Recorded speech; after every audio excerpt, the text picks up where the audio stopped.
Thank you, Ambassador Volker and Mr. Morrison, for your years of service and your professional expertise and leadership on national security issues. And I want to particularly thank Mr. Morrison for his great work on the House Armed Services Committee, on which I serve. I wanted to start with the July 25th call between President Trump and President Zelensky.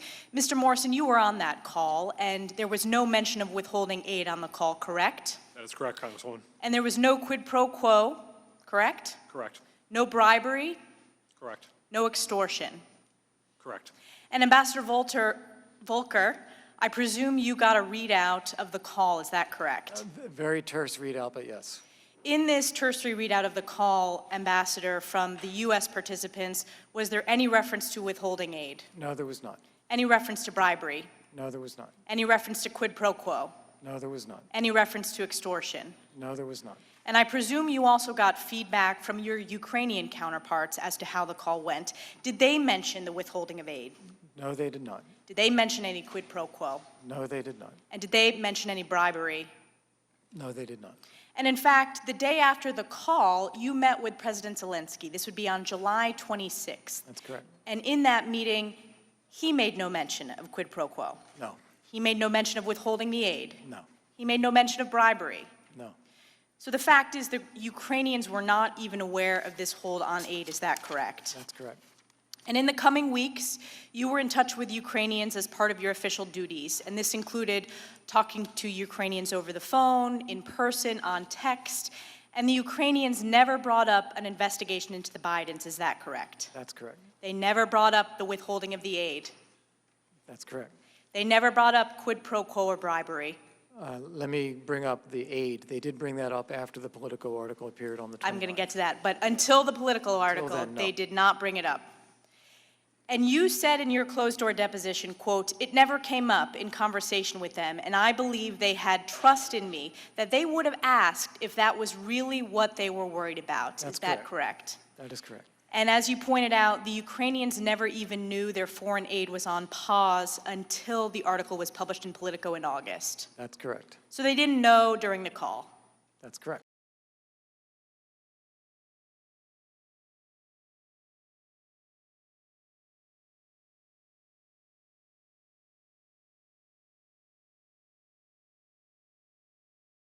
And in fact, you had to correct Chairman Schiff on this timeline in the closed-door deposition. The chairman of this committee asked you, quote, "When they became aware that military assistance was being withheld for a reason you couldn't explain, no one could explain, weren't they under even greater pressure to give the president what he asked for on the call?" And you answered, Ambassador Volker, quote, "To my knowledge, the news about a hold on security assistance did not get into Ukrainian government circles as indicated to me by the current foreign minister, then diplomatic advisor, until the end of August." Is that your testimony? Yes, it is. And Chairman Schiff also got the facts wrong again when he asked you this, quote, "At the point they learned their aid was paused, wouldn't that give them added urgency to meet the president's request on the Bidens?" And you answered, Ambassador Volker, quote, "I think the Ukrainians felt like they are going in the right direction, and they had not done anything. They had not done anything on an investigation," end quote. Isn't it the case, Ambassador Volker, at one point Chairman Schiff said to you, when you were truthfully testifying, quote, "Ambassador, you're making this much more complicated than it has to be," end quote. It's page 127 from the deposition, is that correct? I remember that. But the truth is, the facts are indeed not complicated. And I'm going to close out with two questions for the both of you. Did Ukraine open an investigation into the Bidens? Mr. Morrison. Not to my knowledge, ma'am. Ambassador Volker. Not to my knowledge either. Did either of you ever have any evidence of quid pro quo? Mr. Morrison. No, ma'am. Ambassador Volker. I did not. Any evidence of bribery? No, ma'am. No, ma'am. Any evidence of treason? No, ma'am. No evidence of treason. With that, I yield back.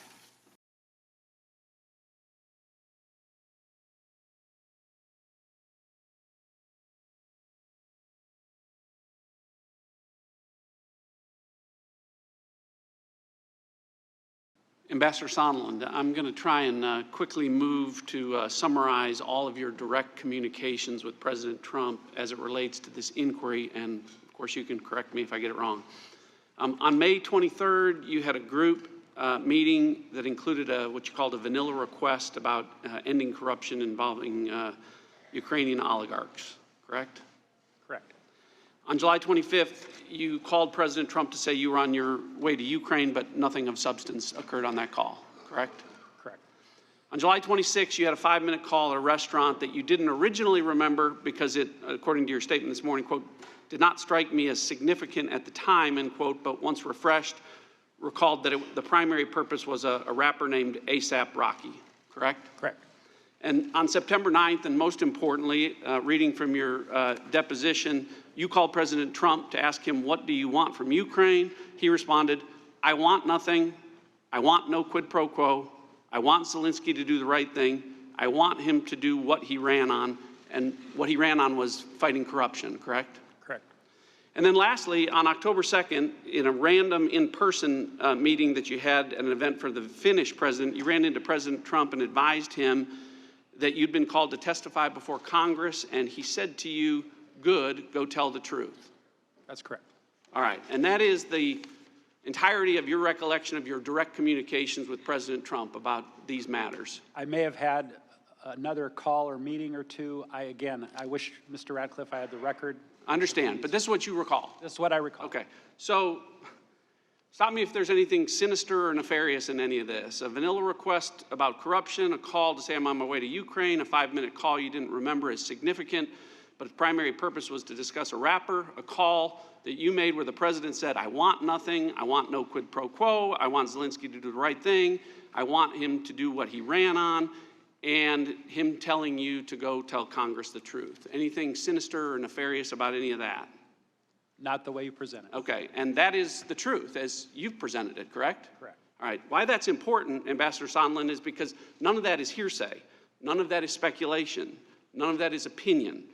That is direct evidence. And ultimately, that is what, if this proceeds to the Senate, they're going to care about. Unlike this proceeding, which has been based on largely speculation and presumption and opinion, this is direct testimony and direct evidence. And to that point, none of that included evidence about the Bidens, and none of that included evidence about military assistance, because President Trump never mentioned either of those to you, correct? That's correct. All right. So going back to the July 26th call, because it's going to be a spectacle tomorrow, you didn't remember it because it didn't strike you as significant at the time. Is it fair to say that if the President of the United States was asking you to do or say something improper or unlawful, that would have been significant to you?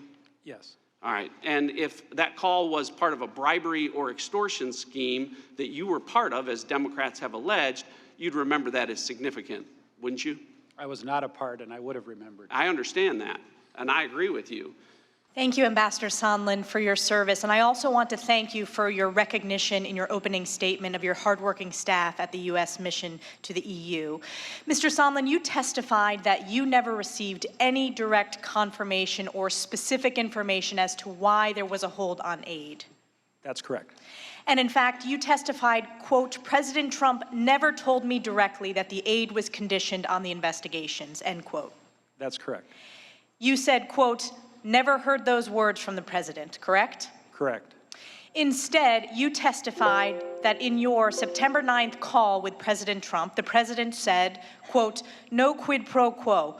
I want nothing. I want nothing. I want President Zelensky to do the right thing, do what he ran on, end quote. Is that correct? That's correct. And the fact is, the aid was given to Ukraine without any announcement of new investigations. That's correct. And President Trump did, in fact, meet with President Zelensky in September at the United Nations, correct? He did. And there was no announcement of investigations before this meeting?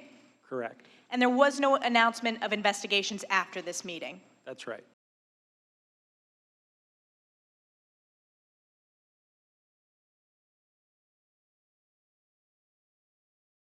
In a press conference last Thursday, Speaker of the House, Nancy Pelosi, said that President Trump committed the impeachable offense of bribery, evidenced in his July 25th call transcript with President Zelensky. In concert with that, multiple Democratic members of this committee gave TV and radio interviews over this past week discussing how the president's conduct supported his impeachment for committing bribery, all of which struck me as very odd, because for the longest time this was all about quid pro quo, according to the whistleblower complaint.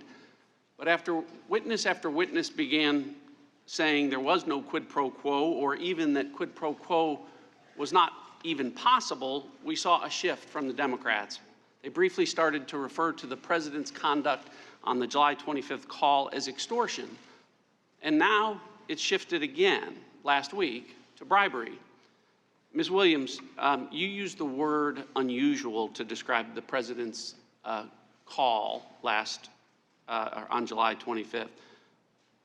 Lieutenant Colonel Vindman, you used the word inappropriate and proper. Now, I've word searched each of your transcripts, and the word bribery or bribe doesn't appear anywhere in that. Ms. Williams, you've never used the word bribery or bribe to explain President Trump's conduct, correct? No, sir. Colonel Vindman, you haven't either. That is correct. The problem is, in an impeachment inquiry that the Speaker of the House says is all about bribery, where bribery is the impeachable offense, no witness has used the word bribery to describe President Trump's conduct. None of them.